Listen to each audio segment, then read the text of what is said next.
Iran আর ইসরায়েলের যুদ্ধে ইসরায়েলকে ইরান স্পষ্টভাবে বুঝিয়ে দিয়েছে যে তারা যে মনে করতো, ইসরায়েল যে মনে করতো তারা দুনিয়ার মধ্যে সবথেকে পাওয়ারফুল, তাদেরকে কেউ ভেদ করতে পারবে না, কোনো শত্রু তাদেরকে আক্রমণ করতে পারবে না। ইরান সেটা দেখিয়ে দিয়েছে যে তারা কি করতে পারে। আর ইসরায়েল অতটাও পাওয়ারফুল না যতটা তারা দুনিয়ার মধ্যে প্রচার করে বেড়ায়।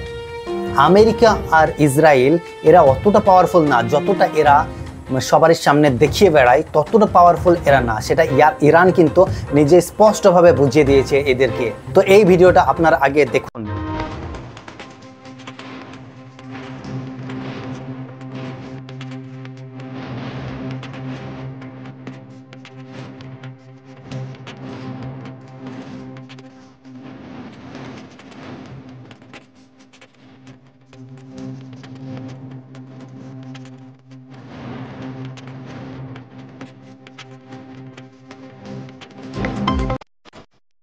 তো এই ভিডিওতে দেখতে পাচ্ছেন আপনারা যে এরা হচ্ছে ইসরায়েলি জাসুস।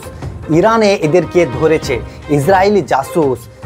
এরা হচ্ছে মোসাদ যে ইসরায়েলি সংগঠন, একটি জাসুসের সংগঠন, ইসরায়েলি স্পাই সংগঠন। সেই জাসুস ইরানে 700-রও বেশি জাসুসকে ধরা হয়েছে। আর তার মধ্যে এদেরকে রাস্তার মধ্যে এদেরকে সাজা দেওয়ার জন্য, এদের উপরে যে পাবলিকের ক্ষোভ সেটা বার করার জন্য এদেরকে রাস্তার মধ্যে নিয়ে আসা হয়েছে।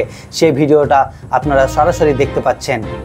তো এইরকম মোসাদ জাসুস কোন দেশে বানায়? ইসরায়েলিরা একদম শুধু এরা হাতিয়ারের সঙ্গে খেলে এরকম কিন্তু না।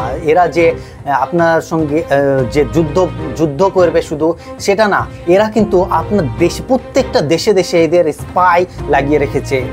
এই মোসাদ স্পাই প্রত্যেকটা কোন দেশে বানায়, প্রত্যেক দেশে এরা নিজের স্পাই লাগিয়ে রেখেছে। কোনো স্পাইকে ভিখারি রূপে, কোনো স্পাইকে কোনো সংগঠন চালানোর দায়িত্ব দিয়ে দিয়েছে। কোন দেশে গিয়ে সেখানে উঁচু পদে চলে গেছে হয়তো এদের জাসুস। হতে পারে আমাদের দেশেও প্রচুর জাসুস আছে। হ্যাঁ, এটা ঠিক শুনছেন।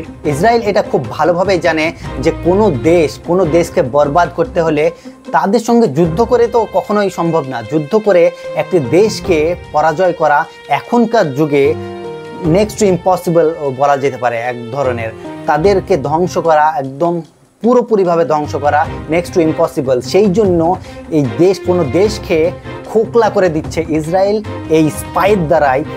এই মোসাদ স্পাই প্রত্যেকটা দেশে লাগিয়ে রেখেছে এবং এরা দেশের ভেতর থেকে প্রত্যেকটি দেশকে খোকলা করে দেয়। যাদের প্রতি ইসরায়েলের সঙ্গে দ্বন্দ্ব আছে, যারা ইসরায়েলের শত্রু, তাদেরকে এই ইসরায়েলি স্পাই এদেরকে ভিতর থেকে একদম তছনছ করে দেয়।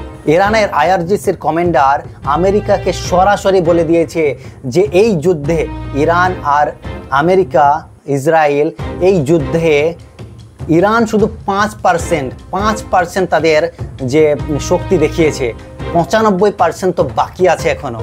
তারা সরাসরি বলে দিয়েছে আমেরিকাকে ধমকি দিয়ে সরাসরি বলে দিয়েছে যে তারা শুধু 5% তাদের শক্তি দেখিয়েছে এবং 95% এখনও দেখাতে বাকি আছে। তো আপাতত 60 দিনের জন্য সিজফায়ার লাগু করা হয়েছে। তো 60 দিন পরে আবার আমরা হয়তো দেখতে পারি যে এদের মধ্যে যুদ্ধ আবার হয়তো লেগে যেতে পারে, যে ইরান, ইসরায়েল আর আমেরিকার মধ্যে আবারও হয়তো যুদ্ধ লেগে যেতে পারে 60 দিন পর। আপাতত 60 দিনের জন্য সিজফায়ার লাগু করা হয়েছে।